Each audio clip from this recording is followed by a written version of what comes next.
Good evening, friends. Today we will see the third problem on resource smoothing. Last two problems we had seen a single resource in a project. Today we will see a problem with two resources. Okay. So as you can see, this is the problem. We have 5 activities in the project. The duration is given for each of the activities, and we have two resources. One is labor and other one is equipment. Since two resources are there, we have to give separate identity for the resources. Let us take labor as L and equipment as M. Okay. So as you can see, activity 1, 2 is being done for 4 days. It has a labor requirement of 5 men per day and equipment requirement of 10 men per day, 10 labor per 10 machinery per day. Okay. And 1, 4 is being done for 3 days. Each day it will require 2 labor and 4 equipments. 2, 3 is being done for 2 days. Each state will require 4 labors and no equipments. Likewise for the other 2 activities. So this is the data given to us in the problem. And there is no constraint on the resource availability. Therefore, we assume there is plenty of resources, and hence we are going for resource smoothing technique. Okay, right. So we have indicated labor as L and equipment as M. Okay. Now we'll start with the problem.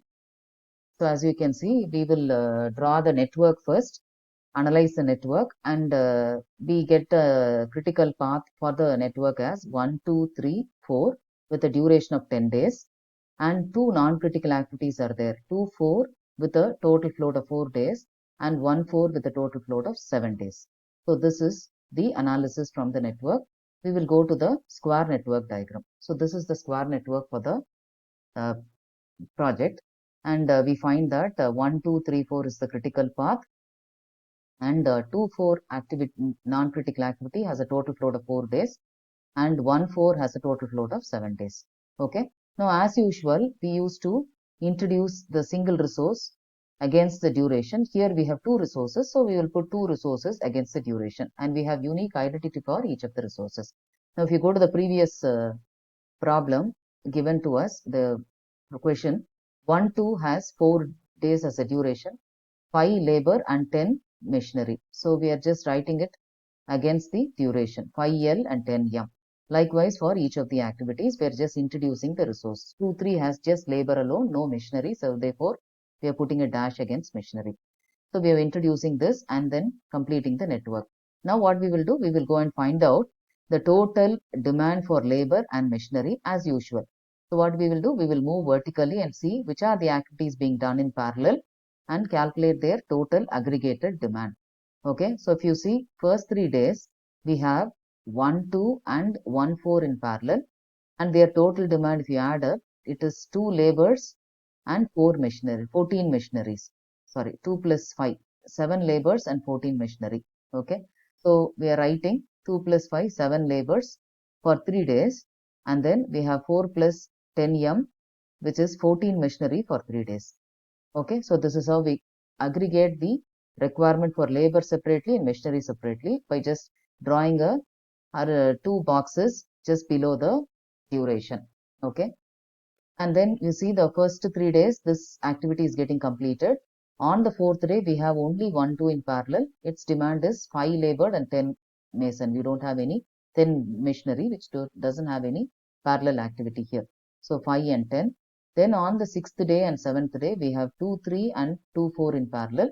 So their demand is 7L and 4M. Okay, so 7L and 4N for 2 days. Then these two are getting completed on the 6th day. And the last 4 days, you have only 3, 4 in parallel. Their demand is 2L and 1M. So that is what is reflected here. So this is how we get the total demand per day for labor and machinery.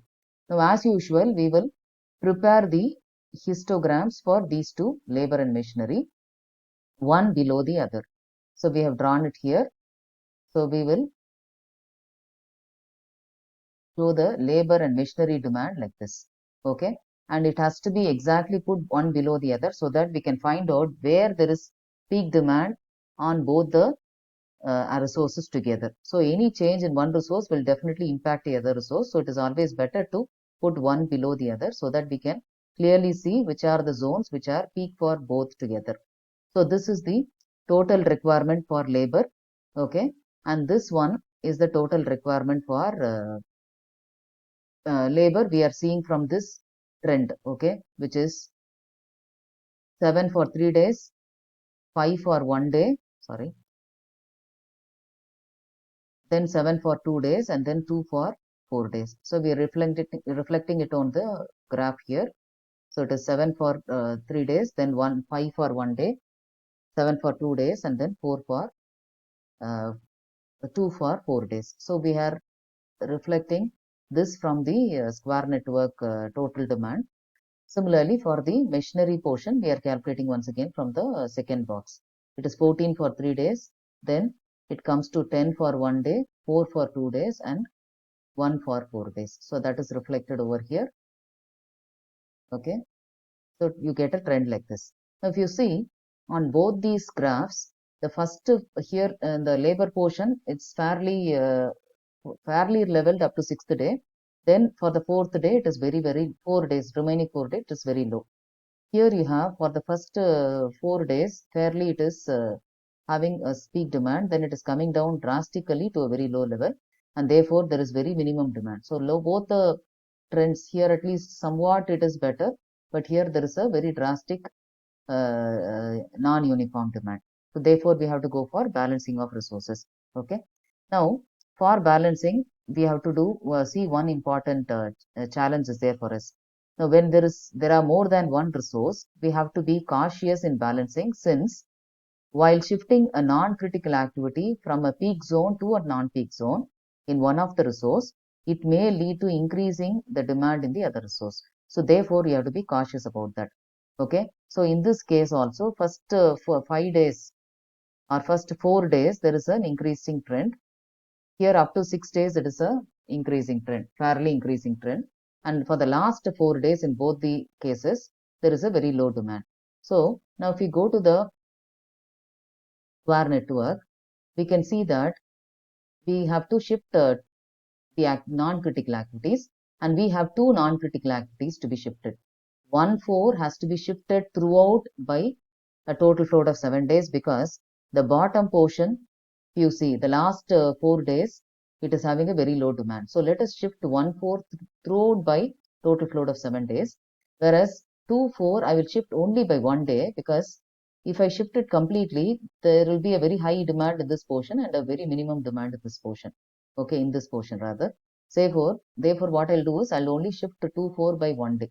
So that I'm reflecting in this square network. Okay. So you see here, this is the trend. So I'm shifting the 1/4 throughout by total float of 7 days and 2/4 by 1 day only. And then I'm calculating what is the accordingly what is happening to the change in the demand. Okay, so this is the trend I'm getting here. Okay, now before drawing this diagram, I have to see what is the percentage originally before balancing, what is the percentage wastage of labor and percentage wastage of manpower. Now we see this trend here, maximum demand is 7 for the labor, therefore 7 into 10 days will be the total availability I will assume. Okay, and for that total availability, what is the wastage I'm calculating from this? So percentage wastage for that would be I'm calculating wastage. So first 3 days there is no wastage. Then there is a wastage of 2 men for 1 day. Then there is no wastage, and for 4 days there is a wastage of 5 men. It is calculated over the total availability of 7 into 10. So it comes out to be 31.4% for labor. Now coming to machinery, 140, 14 into 10 will be the total availability. Over for that, if I calculate the percentage wastage, it comes out to be 54.3%. So knowing this, I will go and do the change. So what is the change? I am shifting non-critical activity 1/4 totally by 7 days, and 2/4 I'm just shifting by 1 day alone and seeing what is happening to the trend. So there is some improvement in the trend. So let me retain it like this. But if you want to change, maybe try with shifting 1/2/4 also throughout. You will find that this trend will actually not give an improvement, much of an improvement. So I'm just shifting 1/4 throughout completely by total float of 7 days. but 2, 4, I'll just shift it by 1 day, and this is the trend for that. Now for this trend, I will go and see what is happening to the histogram.